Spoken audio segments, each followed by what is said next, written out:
Halo teman-teman, salam sehat selalu untuk kita semua, salam sejahtera, dan tetap semangat. Salam juga buat keluarga Anda, semoga semua sehat-sehat. Dan kembali dengan saya Bung Ropan.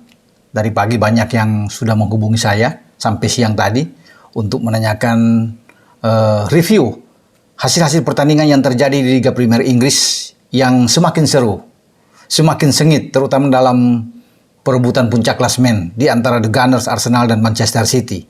Ketika Manchester City dalam 24 jam terakhir itu memimpin klasemen di IPL setelah mengalahkan Soton, sekarang Arsenal ambil alih lagi dengan selisih 1 poin. 24 poin mereka 9 pertandingan, dan juga City 23 poin dalam 9 pertandingan. Kemudian ada Spurs. Nah, kalau melihat di klasemen, setelah Arsenal mampu mengalahkan Liverpool, ya, tim yang sulit mereka kalahkan dalam 5 musim terakhir atau bahkan 6 musim terakhir di IPL. Arsenal itu menjadi salah satu favorit ya saat ini, walaupun baru 9 pertandingan, untuk mengganggu ya, menekan habis Manchester City. Ada 2 tim London lainnya yang mengepung City juga selain Arsenal ya.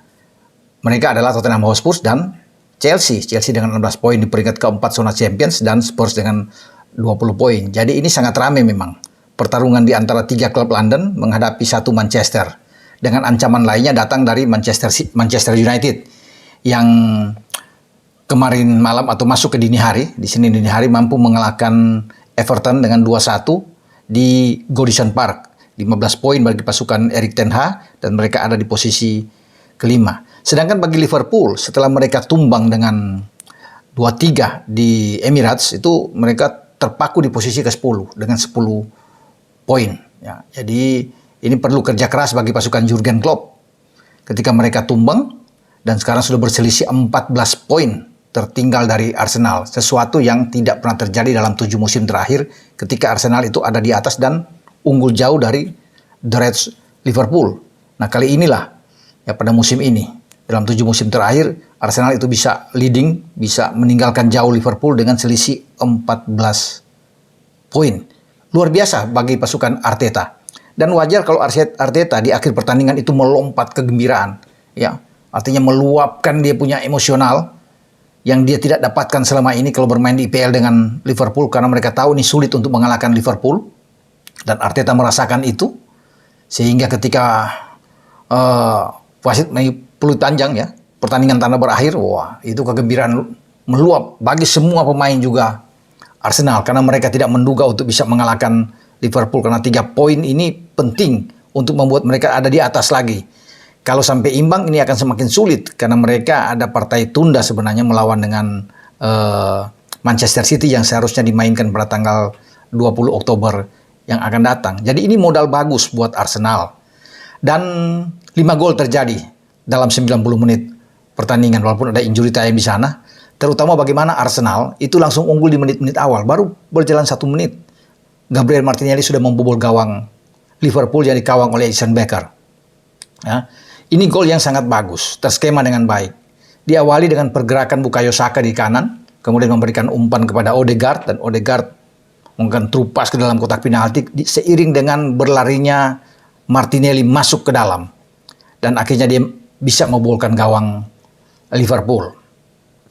Juga bagaimana gol kedua dari Arsenal ya, setelah Liverpool itu bisa menyamakan kedudukan lewat Darwin Núñez, dan ini menjadi gol kedua dari Núñez di musim ini bersama dengan Liverpool setelah mendapatkan umpan dari Luis Diaz di sisi kanan pertahanan Arsenal. Kemudian unggul lagi lewat Bukayo Saka. Ini pergerakan yang diawali dari belakang ya, dengan cepat sekali ya. Bagaimana mereka build up serangan dari Arsenal ini, dimulai dari Gabriel Jesus yang menerima bola dan mengirim umpan ke Martinelli.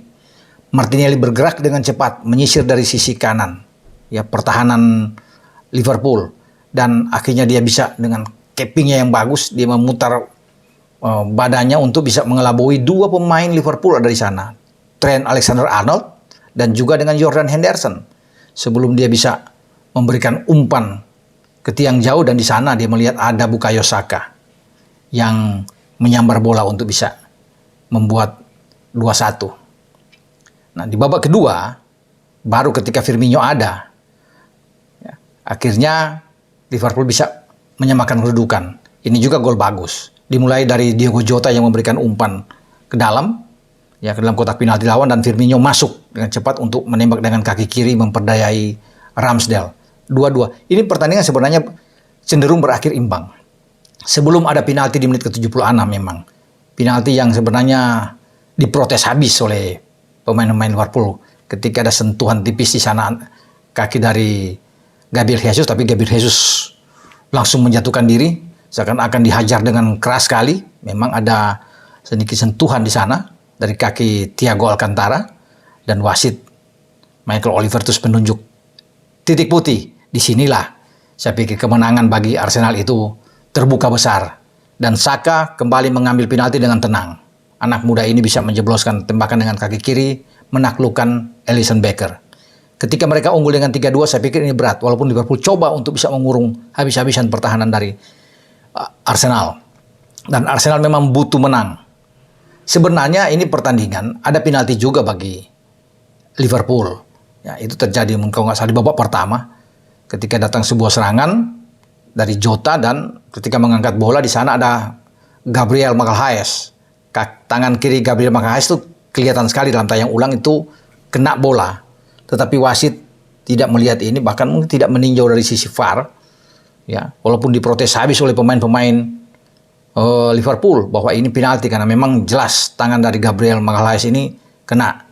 Namun tetap play on, tidak ada peninjauan sama sekali sana untuk menunjuk bahwa ini sesuatu pelanggaran yang terjadi dalam kotak penalti. Jadi bagi Liverpool ini harus cepat bangkit ketika mereka sudah mendapatkan 2 kekalahan, hanya 2 kali menang dengan 4 imbang. Ini perlu kerja keras bagi Jurgen Klopp untuk bisa mendekati lagi ke zona Champions. Ya, tapi memang masih panjang kalau bisa dikatakan. Namun dengan 2 kekalahan ini sudah warning besar bagi Liverpool dalam perjalanan ke depan, karena pertandingan-pertandingan yang berat juga menanti mereka, apalagi di akhir pekan nanti mereka bertarung dalam big match walaupun bermain di Anfield. Itu Manchester City yang akan lawan mereka. Ini kalau mereka bermain juga tidak kembali dengan fighting spirit yang kuat, ya, motivasi tinggi untuk bisa mengalahkan City. City sekarang lagi terbang tinggi, tidak terkalahkan sejauh ini, satu-satunya tim. City bertekad pasti untuk bisa mencuri poin di Anfield. Ya, sial-sialnya imbang, tetapi City ingin menang.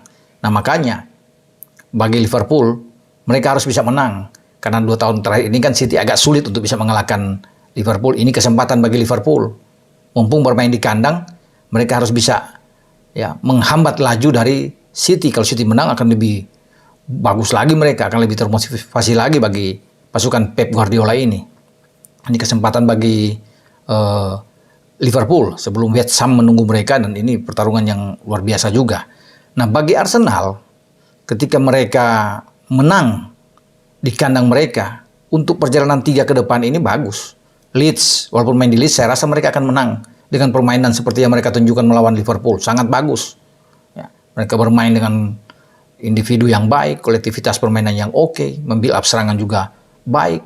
2 di tengah, Saka dan Partey bermain oke. Tomiyasu juga baik. Tierney, kemudian ada Ben White, ya, oke bermain. Magalhaes, Saliba, semua bertahan dengan baik. Kemudian ada anak-anak muda di depannya, sangat cepat untuk bisa mendukung Gabriel Jesus. Ada Xhaka, ada Martinelli, ada Odegaard yang sudah kembali. Ini luar biasa memang.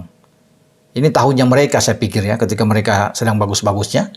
Dan mereka akan menghadapi Leeds, setelah Leeds, Soton. Setelah Soton, Forest. Ini 9 poin di depan mata bagi Arsenal.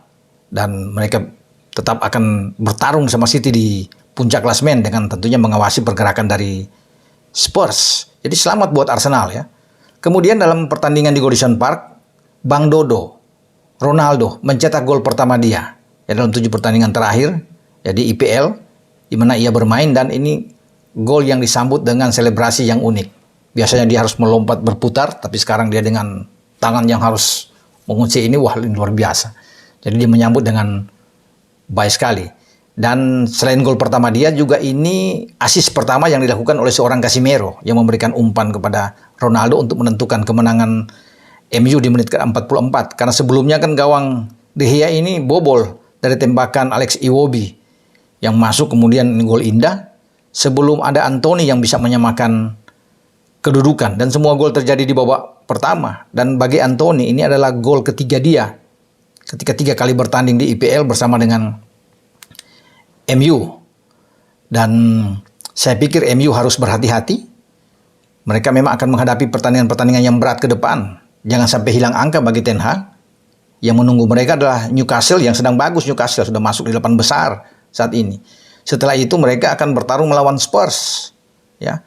Dan kemudian setelah Spurs mereka bermain melawan Chelsea. Ini pertandingan-pertandingan yang berat, ya. Newcastle, Spurs, dan Chelsea.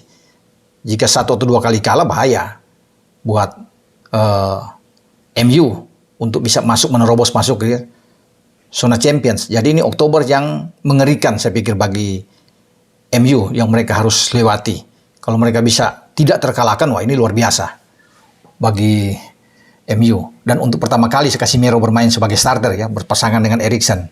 Ini rotasi yang dibuat oleh Ten Hag di sini, dan bahkan dia memparkir bek kesayangan dia, bek kiri Tyrell Malacia, bahkan tidak bermain, dan Luke Shaw yang ditampilkan lebih awal.